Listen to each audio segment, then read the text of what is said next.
Welcome to Burning Platforms, a fortnightly podcast from the Australia Institute's Centre for Responsible Technology. I'm Peter Lewis, the Director of the Centre. This week, we'll be diving deep with Professor Toby Walsh, an expert in artificial intelligence and author of the new book, Machines Behaving Badly. But first, our wrap of the latest tech news with Digital Rights Watch Chair Lizzie O'Shea and Guardian Australia reporter Josh Taylor. I kind of wanted to make this week an Elon-free zone, but I also feel that it's been such a big thing that we'll say it's an almost Elon-free zone and just have a really quick hot take from everyone. A fortnight ago, we were talking about Musk taking a significant stake, but not kind of going all the way and taking over Twitter. And I don't know, Lizzie, what do you make of it all? Hot take. Yeah, I mean, I do not like Elon Musk. I think it's bad when he seeks to purchase what is essentially a bit of digital infrastructure that we rely on to facilitate public discussions. E.D. James for Digital Rights Watch wrote a nice piece in Overland, which we've just posted in the chat, talking about why we're concerned about this. But yeah, I would love to be in a world where we talk less about Elon Musk, I have to say.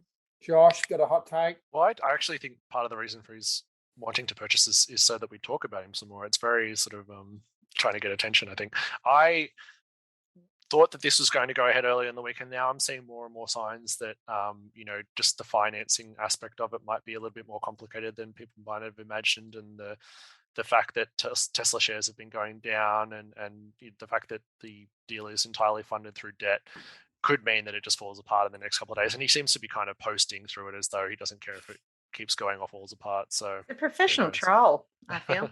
Got the right platform. Toby, what's your hot take? I actually met Elon, and I think he should stick to his goal of getting rockets to Mars and not. I wouldn't give him the responsibility of policing one of the most important town squares that we have left. And I guess my hot take is just that despite all the hand-wringing, no one will actually leave Twitter if he does take it over. And that includes you, Lizzie O'Shea, because I know it's your platform of choice. It's my platform of choice for distributing cat content. I never made out like I was going to leave. I don't think that really solves our problems. I mean, there's plenty of other platforms that are owned by bad people. I think let's get billionaires out of the digital infrastructure space. Or Digital Rights Watch did, yeah, for sure. That's true. I mean, yeah, that was around the media bargaining code, but the decision by Facebook to try and influence that legislative debate by removing all news content, which we thought was just highly irresponsible at a time of a global pandemic. But yeah, there's definitely an argument to be made that while these platforms are in the hands of billionaires, we need to make our work as advocates and community builders more resilient by not relying on the whims of billionaires to be able to succeed. So we certainly look all the time for ways to do that and use other platforms than Twitter, but we don't have a plan to leave Twitter at this point. So we'll see. Let's get into the news of the week. I thought I'd kick off with you, Josh. We're in the middle of an election campaign. You're doing what journalists do and sort of investigating the national interest from a variety of issues. You were telling me that you've been looking at the National Broadband Network and that boulevard of broken dreams. What are you finding? Yeah, so we did a call out to our readers not that long ago, asking for them what some of their big election issues were. And the one that sort of came up a few times and has kind of flown under the radar this election was the NBN. And it's interesting because we're now at a stage where, the government 2 years ago declared that the rollout was finished, but in the intervening couple of years has spent all this time and money essentially now going back and upgrading a whole bunch of different parts of the network that they said were fine a couple of years ago and filling in a lot of the gaps. And a lot of the feedback that we were getting was along the lines of, say, for example, people who got fiber to the node were finding that they weren't getting the speeds or reliability of service that they wanted. People who were on the fixed wireless or satellite were saying both of those technologies are far too congested. And now you can tell that the government was seeing that this is going to be an issue for them. So just prior to the election, they announced they'd be moving a whole bunch of the satellite customers onto the fixed wireless and upgrading the fixed wireless, which would make both services somewhat better.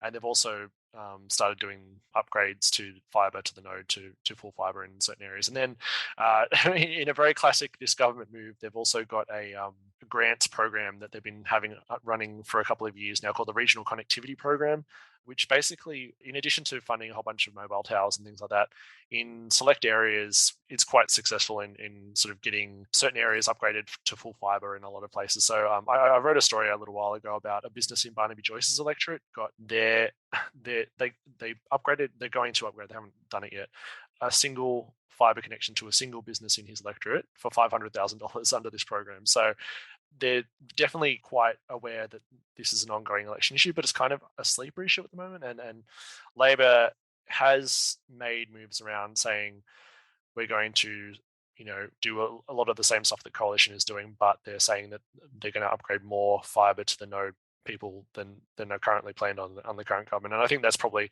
where the issue lies at the moment, because there's a lot of people that were talking to us who are essentially saying, look, I can't get decent internet, but I can see, a couple of blocks away, my neighbor has full fiber to the premises, and I don't understand why I have terrible internet and they do not. It doesn't seem that long ago that Malcolm Turnbull was reassuring us that all we'd need the NBN for was to download Netflix and everything would be okay. And of course, and you can see when you're running events and work over this platform, when it starts lagging, it has a real impact on everyone that's involved in the collaboration, not just the individual person. Lizzie, it's always been a bit like this was the analogy of the road in terms of public infrastructure. It feels to me it's more like the health system, and you actually need to have this working, to have a healthy, connected society. Yeah, I think so. I think it's something that people expect of government. I'm really glad that you've been looking at this issue, Josh, because sometimes I feel like the political media don't think that infrastructure stuff is interesting to citizens, and this is being an infrastructure topic, but it does sort of mean that people like Barnaby Joyce get a free pass,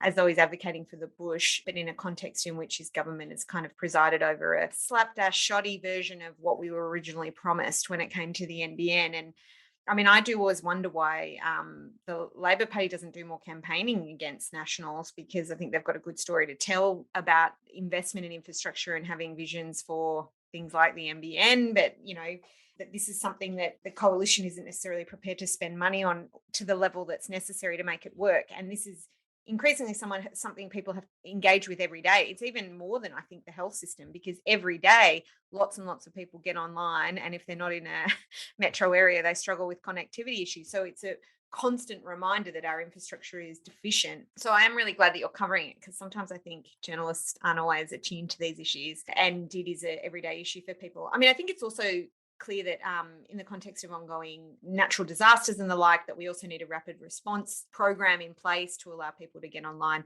even for, communicating about the natural disaster itself, but also getting back up and running after some of these disasters too. And too often, I think that's been left to industry, when I think the government could probably invest in that better as well. But yeah, that's I do think there's probably votes to be won on this, even more so perhaps than investment in things like roads and health and even education. Like, I think I'm sort of surprised it's not campaigned on a greater level, especially given the promise that was made and the lengthy time in which the Coalition sort of had to implement it and the failures that we've seen along the way. Yeah. Toby, connectivity in your work, like how important or how destructive is a lagging internet for the sort of work you do? I think importantly, it's a public good. And we've realised we used to smile when people said that the internet is going to be considered a public good, and it clearly is. Data will always expand to meet the bandwidth available. You have to keep on investing in it, and it's not sexy, it's not glamorous, but it will power the advances of intelligence and the like in the future. Well, really looking forward to seeing it in print, or at least the Guardian version of print online next week, Josh. But yeah, Godspeed on that. So Obama, to his credit, recognises and concedes he was overly optimistic about the way the internet would transform the world. For those who remember, his administration boosted the tech sector. It famously nurtured one of the evil geniuses of surveillance capitalism, Sheryl Sandberg. Obama is now calling for regulation and intervention and wants to reform Section 230 of the Communications Decency Act, the law that basically gives website platforms immunity for content of the parties. And on this, he's clearly swimming with the global tide, and there's lots of moves, as we all know, we've spoken about, to either break big tech up or in the States, or regulate it in Australia and other countries. It seems to me, and I'm really interested in the rest of the panel's thoughts on this, the Declaration on the Future of the Internet seems to swim in the opposite direction. So on behalf of the 60 signatories who appear to be the dwindling list of world democracies, It's basically a call for a free and open internet. And this is obviously directed immediately at Russia and more broadly China, which have both used access to the net as a tool for managing their populations. I know we discussed the difference between the architecture and the platforms with Paul Toomey a few weeks back, but it does strike me there is a dissonance emerging here. And I wonder if the free open dichotomy is the most useful way of understanding these dynamics. So, Lizzie, I'm interested in your take, but also as our resident lawyer, what is the actual effect of a declaration, or is it just a press release? Oh, that's rough, Peter. I think probably it's closer to a press release than anything enforceable for sure. So yeah, there's a whole internet trope in the law about how international law doesn't exist, so that it's not technically enforceable. This isn't even really an international legal document. So I think it's a statement of intent and little more. I'm not sure it would be enforceable. I think it's interesting that you've kind of framed it in that way, that, how do we talk about power in the context of the internet and what negative consequences have been produced as a result of that centralization, and where is it centralized? Because I think you're right to point out that it's somewhat contradictory to Obama's recent turnaround on, I suppose, the potential of the tech industry and big tech platforms and the difficulties that they've presented for democracies around the world. But this document looks much more like about how important developing economic opportunities in a digital environment are. It explicitly talks about the multi-stakeholder model, which, as I understand it, is a clear commitment to involving the tech industry in discussions about regulation and standards, where that sometimes is controversial, certainly for civil society people, but in government settings as well, where there's an argument that perhaps tech companies have had too much power in determining what regulatory reform looks like. But this document is clearly committed and does repeat in a few occasions the discussion about the economic activity and allowing people to make use of the web in economic terms, as well as obviously in cultural and political ones too. And there is probably a bit of a contradiction there. I think it is interesting as well, of course, as somebody who advocates for digital rights, that the question of surveillance is pretty much missing when it comes to governments and how they surveil their citizens, because on that front, liberal democracies start to look a little bit too much like the authoritarians they're trying to define themselves as against, because they do engage in mass surveillance on a regular basis and share knowledge that comes about as a result of those activities. And so our friends at Access Now put out a statement that covers some of these issues and points out the fact that surveillance is left out of this discussion and this declaration. And that if democracies were interested in preserving themselves in the digital age and making their systems more robust and future-proof, then curbing the limits of the surveillance state is probably a key priority in achieving that goal. But this is not something they particularly want to contend with. So that's the other kind of issue I wanted to put in the mix in terms of discussing this declaration. Hey, Josh, one of the great internet contrarians, Cory Doctorow, sort of put out a response to Obama this week as well. And he accuses Obama of committing the sin of critti hype, Ben Saul's incredibly useful term for criticisms that repeat the self-serving myths of the subject of the critique. Every time we say that big tech is using machine learning to brainwash people, we give big tech a giant boost. And this has been something he's gone on a number of times. I'm interested in your take on that. Governments are very sort of anti-tech now, and also the population is sort of wising up to some of the stuff the government's doing. I mean, Obama, it's kind of funny for Obama to sort of say that when it was under his administration that the Guardian revealed all the spying and collection of data that the US government was doing at the time. And so yeah, it's a bit rich. It's one of those things that I just don't really sort of buy into. And it's like, you see Australia as a signatory to that, and the current government has presided over just a vast amount of national security legislation that is going directly against people's privacy and the freedom that they have online. You've got before the election, the government was trying to bring in legislation that would effectively de-anonymize people, which does have the impact of making it much harder for people to have free and open conversation online, because they're worried about having their identities revealed, particularly if they live in countries where that they could be persecuted for their views, or even in Australia where if someone works for a company, they say something that people don't like, they can go to the employer and try and get them fired, stuff like that. It is kind of, I don't know, it all is all very rich to me watching from the outside when I see these sort of statements, they look very nice and they have very good like notions and ideals, but it's always the practices things. I find this generally with Australia statements as well as I guess a lot of Western country statements is that it's very much do as we say, not as we do in a lot of these cases. Yeah. Well, I think there's a very dangerous idea to say that we just blame the algorithm, as Obama was saying in his speech, because that suggests that there's a better algorithm. We just haven't come upon the right algorithm. And I suspect it's actually the whole system as a whole. If you try to decide, what news to promote based upon likes and clicks, that whatever algorithm you have there, you're going to encourage, polarized debate, and you're going to have these flame wars, and you're going to end up with the loudest people being heard. So I think it's really dangerous and somewhat ironic coming from Obama. I have some respect for his administration, especially what he did nationally, not so much for what he did internationally. But I'm worried that he's getting amnesia, because he was the first president to weaponize social media to get himself elected. At the time, we thought it was a good thing that he was using social media to encourage young people, especially, to go out and vote, to encourage Black people to vote. We thought that was a good thing, but it was those very same ideas and algorithms that were being used, weaponized by Trump and others, for less worthy ends. Absolutely. We all thought that the web was inherently progressive because of Obama, which has always, to me, been like the anti-Hitler. It's just, you can't make the argument because he was a once-in-a-generation politician. And if it had been carrier pigeons, I reckon we would have thought carrier pigeons were a really progressive medium because it would have got Obama elected. But yeah. Lizzie, last news story.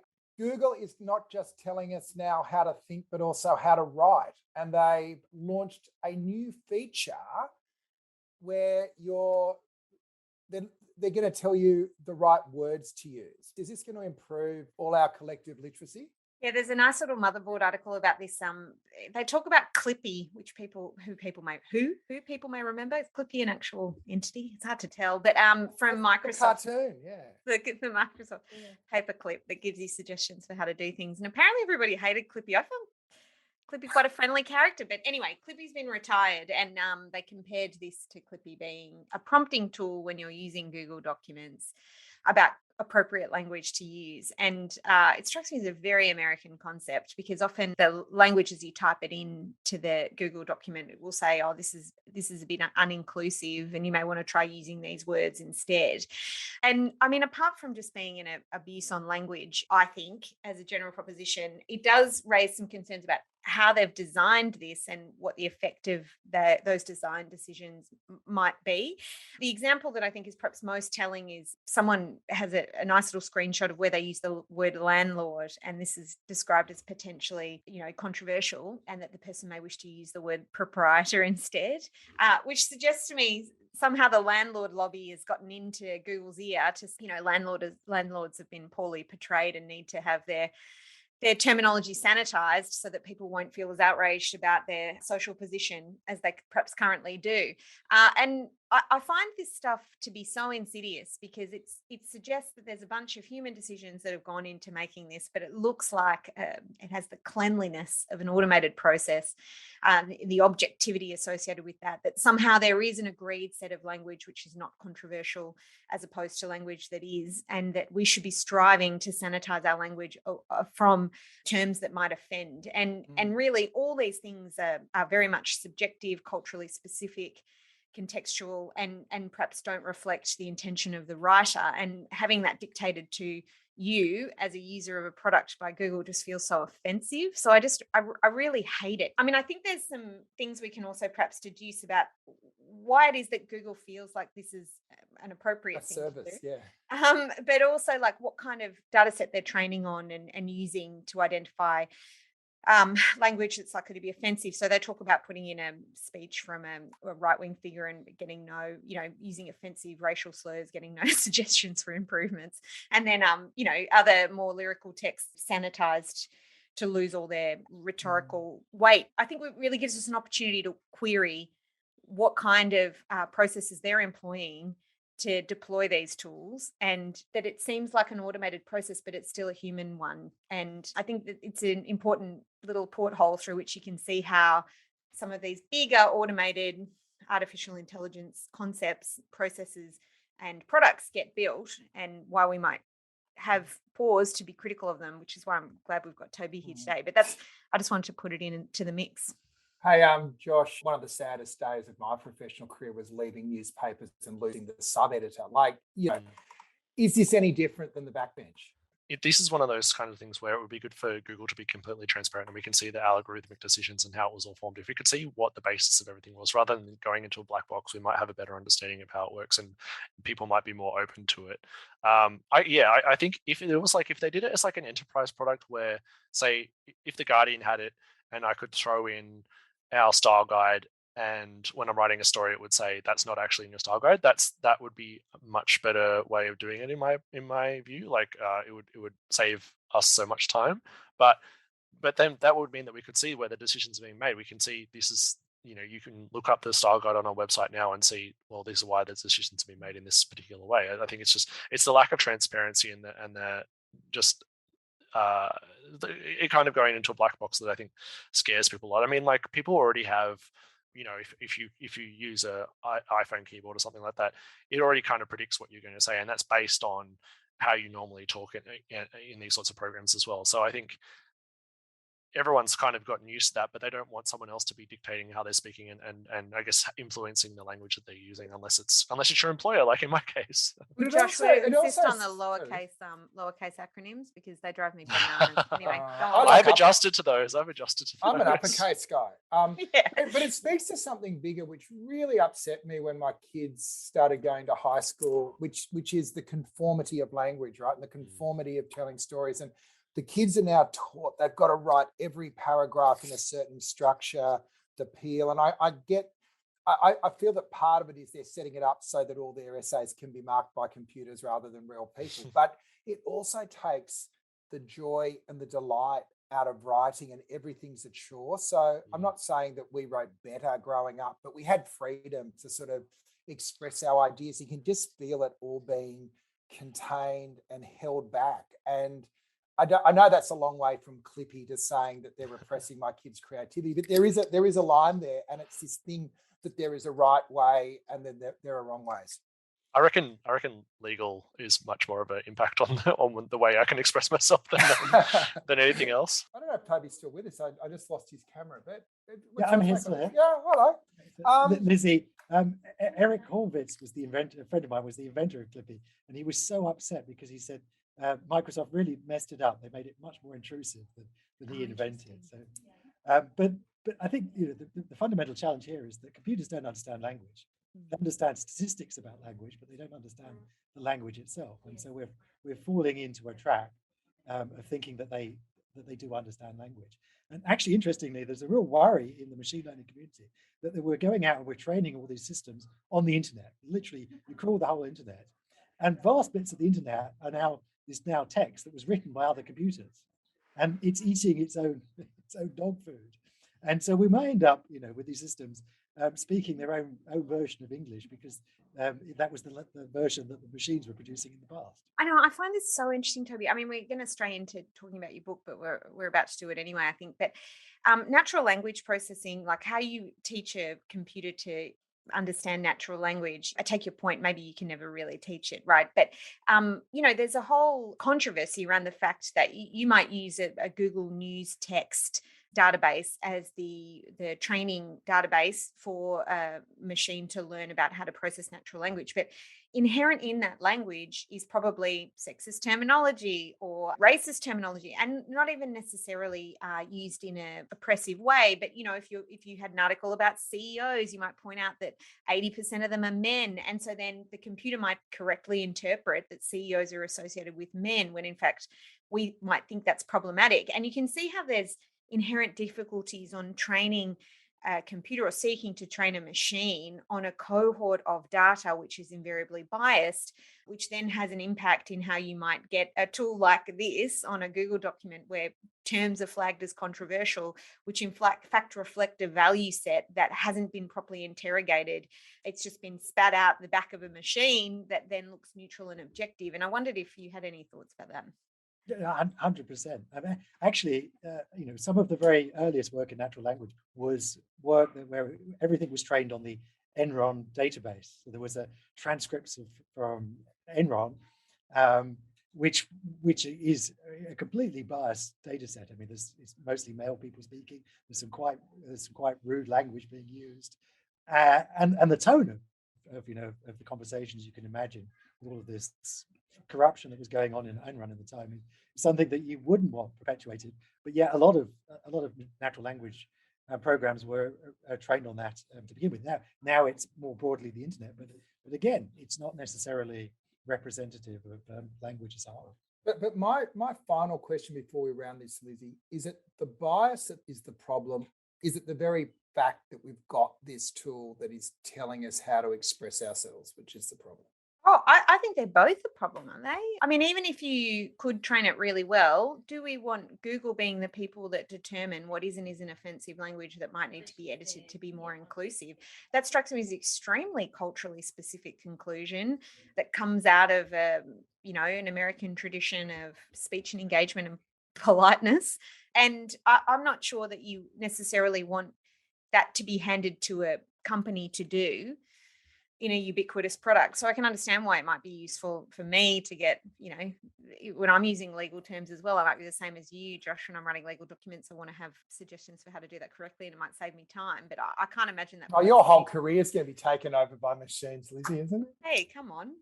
There's still some legal deductive reasoning I can contribute. But yeah, so I don't think that a company should be doing that without any transparency. And even if they did do it transparently, I think it is very difficult to do it well. I mean, this is one of my questions for Toby. What is machine learning good at doing? And what should we be asking it to do?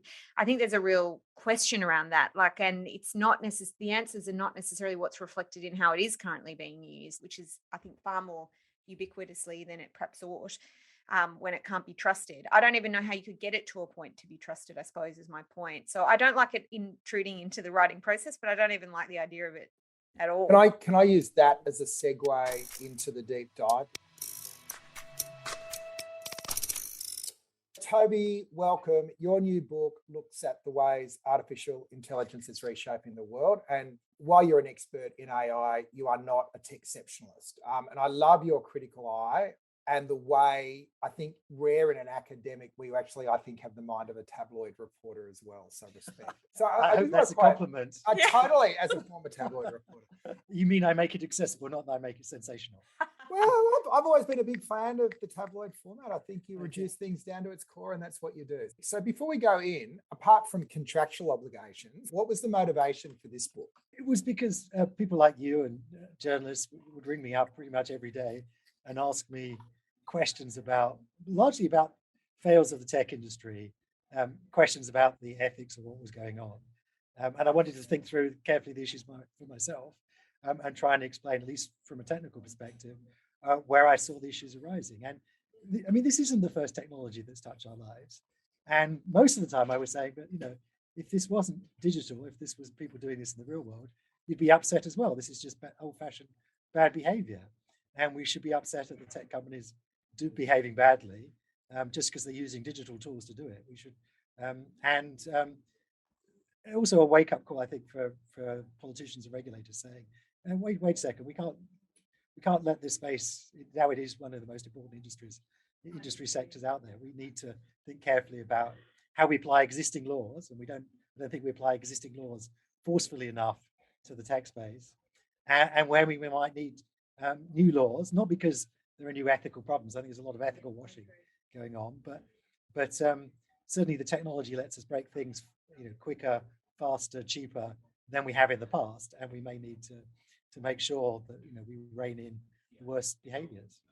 I was actually talking to one of your colleagues this morning, who I won't name, who said the thing about Toby is a lot of the work he does is really pretty boring, particularly around transport logistics, which I think it's interesting to start with a really useful use of AI to create more efficient, environmentally friendly flows.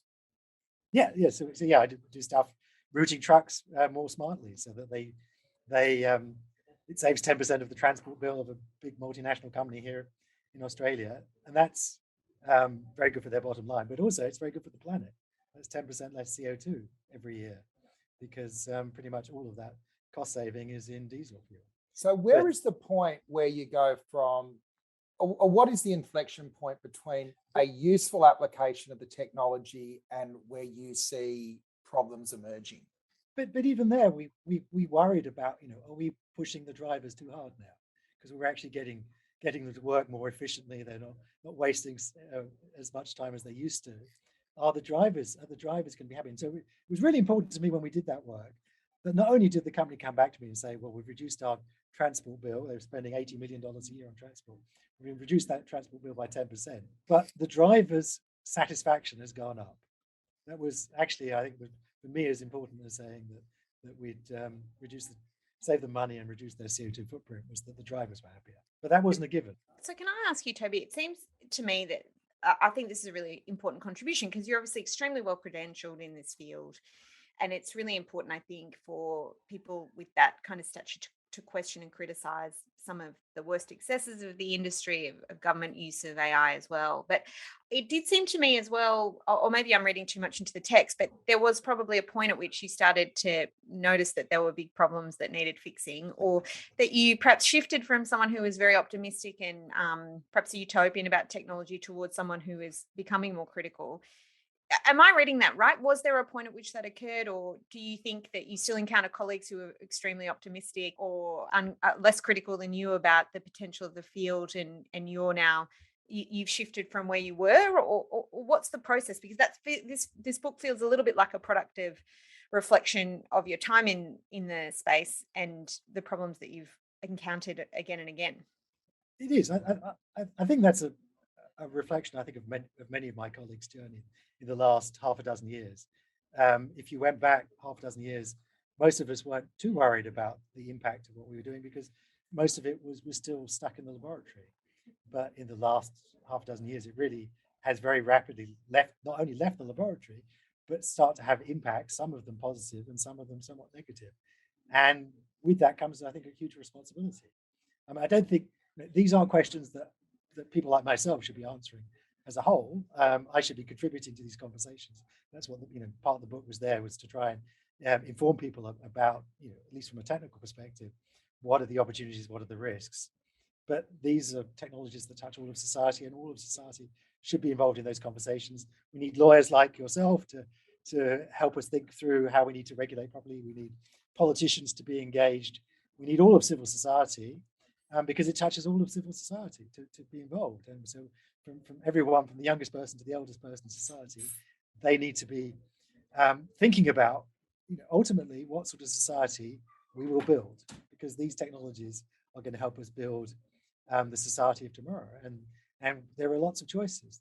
There are good futures that we could have, and there are not so good futures. And you only have to look at places like China to see you can use these technologies in ways that we will find very, very challenging, to surveil the population, to suppress minorities, to impose authoritarian rule upon a state. Equally, they can be used to enhance democracy. We saw that in the Arab Spring.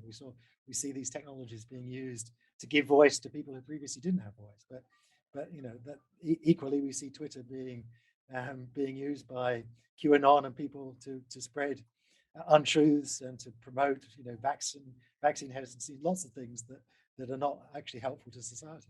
Hey, Josh, I'll just say, Josh, for a sec. So when I see AI reported in the media, it's almost like it's cure for cancer stories, or it's the world's going to end stories. What challenges do you have as a journo trying to get the nuance into talking about issues like this? Well, I think like a little bit sort of to what Toby was saying is that I think a lot of the issues that we see with AI in how we report it is just in terms of for every time you want to blame AI, say something that's gone wrong, come back to there was a human at the start of the process that put these ideas in and stuff up. The one that I always think of is like robo-debt, for example, where they knew what they were doing and it was a foreseeable outcome, and yet they still went ahead with it, and all these people started getting letters that shouldn't have gotten letters because they just averaged the income over an entire year.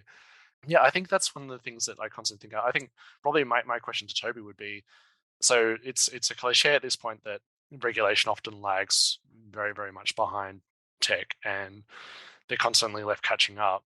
Are we at a point yet where it's too late, where things have gone too far, or is there still sort of an opportunity to sort of get in early and sort of set the rules around these things before it gets away from us? Oh, I'm sure it's not too late to regulate. I mean, the fact that Facebook continued for a number of years to offer housing adverts that were racially profiled, where there's actually a federal law that prohibits that. Why didn't the regulator step in more vigorously and force them to stop discriminating against people based on race for housing adverts and job adverts when there was actually a federal law to prevent it? But equally, I think we're waking up to the idea that it is very worthwhile and necessary to regulate the digital space. We see, especially in Europe, lots of progress on that. But equally, we've seen regulation here in Australia, and I think what's interesting is to see that probably the most appropriate level at which to regulate is at the national level, and that is actually remarkably effective, even though these are multinational companies with global footprints. Why was it that the tech companies pushed back so hard about the media bargaining rules? Is because they realized that Australia was going to set a very important precedent, and it did. France has very similar laws. Other countries are adopting those laws now. You can set a really important precedent, and indeed, if you want to have impact, I think it's worth thinking about most of the effective regulation is going to happen by our national governments realizing that the worst excesses need to be reined in. I covered a court case the other week. I'm sure you're familiar with. There was an inventor who was trying to get his AI inventions patented, and in Australia he was unsuccessful, but he appealed it to the federal court and then won that case. And then on the full appeal early this month, that overturned the appealing. So, but I thought the comments in the judgment were quite interesting in that they kind of hedged it a little bit. They were saying, we're not really sort of discussing the question about whether AI can actually be an inventor in this particular case, but we see that as more of a role of the Parliament to make a decision. Then we'll interpret that legislation. So it's interesting that they were very much keen to be seen as, the courts aren't going to decide this. This is something for the Parliament to actually decide when it comes to that. I understand the importance of regulation. I know it's really easy to criticize regulators for being slow or the law for being slow, but equally what I would say is, Clearview AI, I think, is a really interesting example where our privacy regulator here has said basically that they broke the law in their program that was based on machine learning using data sets that were essentially stolen. And Clearview AI has just ignored it. They are continuing to sell their product to law enforcement agencies around the world and the like. And I do wonder whether we also do need bans, like whether before we talk about making the process of generating artificial intelligence products ethical, we also need to say, well, no, some of this stuff shouldn't happen at all. And I wondered what you thought about that, Toby, whether you thought that we do need to start thinking about some of these questions from an original sin almost perspective, like, do we want to proceed down this path at all? Can we rely on data sets that have been obtained without consent, that are problematic and biased for all sorts of reasons? Can we ever correct properly for that using machine learning? So does the question kind of predate the creation of the product or the service? What do you think about that as a potential way of regulating or at least enforcing community standards on the field? It's interesting to see that in a number of places that they're actually forcing algorithms to be deleted where they've been trained on data that was obtained in controversial circumstances. I think we'll see a lot more of that. But equally, I think we will see more red lines being drawn. We see this in the new EU AI Act. There are certain uses of certain technologies that will be prohibited in Europe. The fundamental challenge you have is that these are all dual-use technologies. So you take something like face recognition, and I'm increasingly of the view that perhaps we should just not allow face recognition. There are just so many harms that can be done with it, so many invasions of our privacy, so many ways that it can be misused that probably we shouldn't just allow it. But equally, there are positive uses. There are a number of examples. There were thousands of children in orphanages in Delhi who were lost and reunited with their parents using face recognition software. It's used by a number of NGOs around the world to combat child pornography and child trafficking.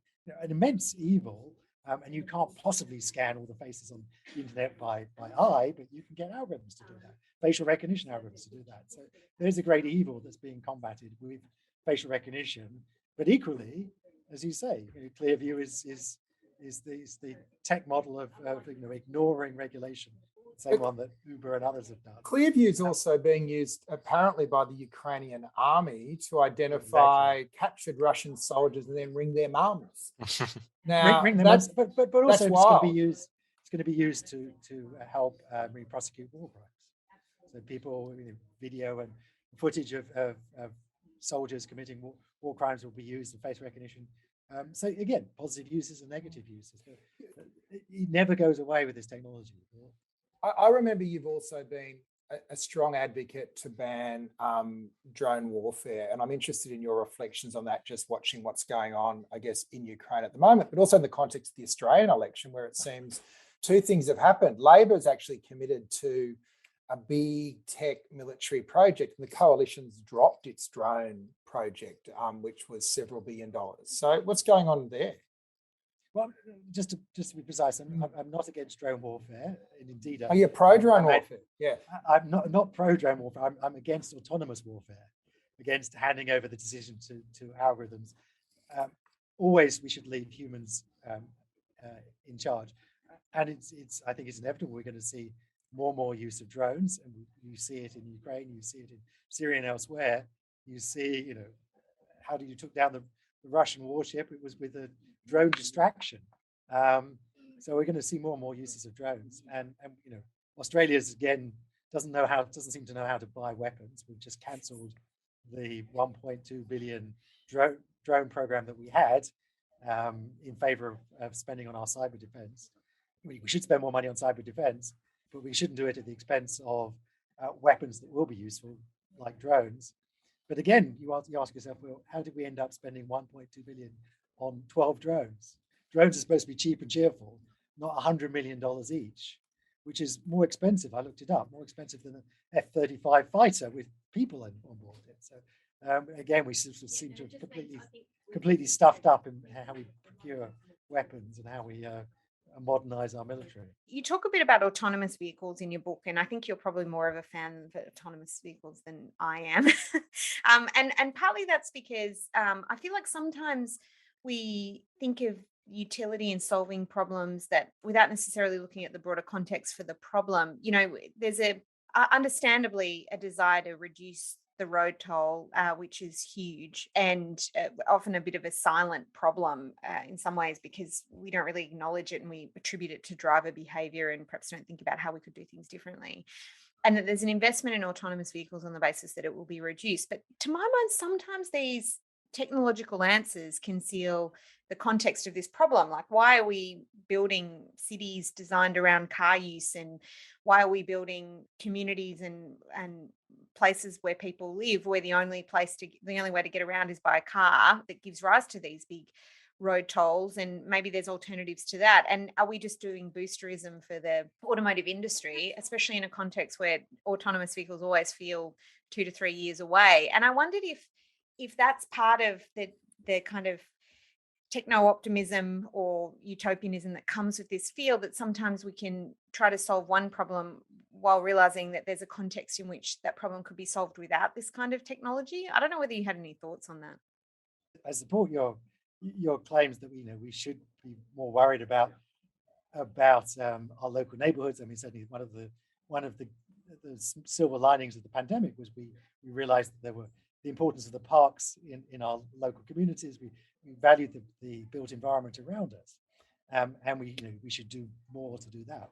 But equally, I'm unashamed thinking that we need to use driver aids, not just autonomous vehicles, but driver aids to reduce the toll that traffic accidents have upon us. 1,000 people will die in road accidents in Australia in the next year. If you survive childbirth in Australia, your major cause of death until the age of about 35 is car traffic accident. It's not cancer, it's not anything else. It's being hit by a car. And 95% of those accidents are caused by driver error. They're not caused by mechanical failure or trees falling over. It's caused by human stupidity. It's caused by humans who are tired, humans who are texting, humans who are unfortunately still sometimes drunk. And that will go away. We're increasingly relying upon those devices, and those are reducing. Road traffic deaths are going down with those aids that we now all assume are going to be there. The background noise suggests you're about to embark on your book tour, Toby. I guess my final question to round this out is, where do you want to see the public debate around AI go? And I go back to that thing, it's either great or terrible. And how do you actually build a bit more of a sense of human agency into the discussion? I think you're right. It's entirely about saying, well, we need to make the choices that we don't want it to be what the tech industry forces upon us. It will be, what sort of society do we want it to be? And we can go back and look at history. I mean, we have a very good precedent here, which was the Industrial Revolution, when we industrialized and we changed the nature of work. We introduced factories. We did a lot of things not to do with technology, but to do with the society. We introduced unions and labor laws and the welfare state and universal education, so that all of us got to rise on the prosperity that automation brought to manufacturing. And we need to think, I think, equally radically. We're going to go through an equally radical transformation. And we need to all think about, how do we make sure that everyone is brought along? And that isn't just technology. It's all about, how do we make sure that the corporations' values are aligned with the public good, and that we share some of the benefits around. Last thoughts and reflections, Josh and Lizzie? I was just thinking in terms of the automated vehicle discussion. That's going to be an interesting one to watch. I sort of take Toby's point about how these, the evolution's kind of change how people feel about it. But I feel like there's a sort of fight coming in if we do move to automated vehicles, because it's one of those things where people just like to have control of what they're doing and like to drive and like to be in charge. And Josh, I think you're like the horse owner. Yes. 150 years ago, saying no one's going to get off their horses. They're not going to want this new technology coming along. They want to be in charge of their own horse. I hope that's it. Like, because I can see, particularly post, like now that people are starting to go back into the office and things like that, but people are still quite scared of using public transport, that the amount of traffic that is on the road has gone up so much. And I was just thinking that if it was much more automated and it would be much more efficient and things would be much better, I think. But I can still just see that fight looming of the hurdle of people willing to relinquish control of driving.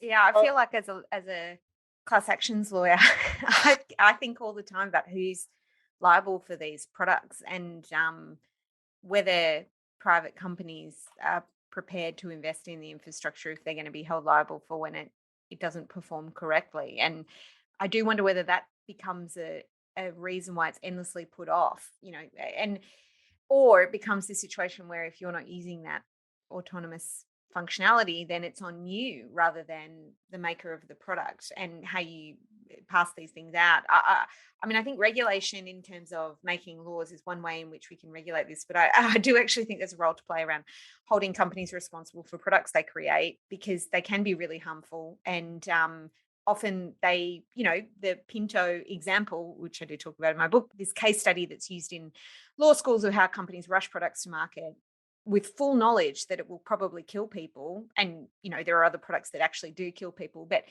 can we trust companies to do this work when people's lives are on the line? I think there's a real question around that. Interestingly, Lizzie, the next thing to follow on in the EU after the EU AI Act is a focus on product liability. Music to my ears, Toby. For those sorts of reasons. Hey, Toby, thanks for your time. I know it's always challenging to do it in the airport lounge, and you've battled on manfully there with the announcements in the background. You sent me a bunch of invites. Can I share those in the chat with everyone if anyone wants to come to any broader discussions of your books, or are they kind of special affairs? I'll chuck them in the chat.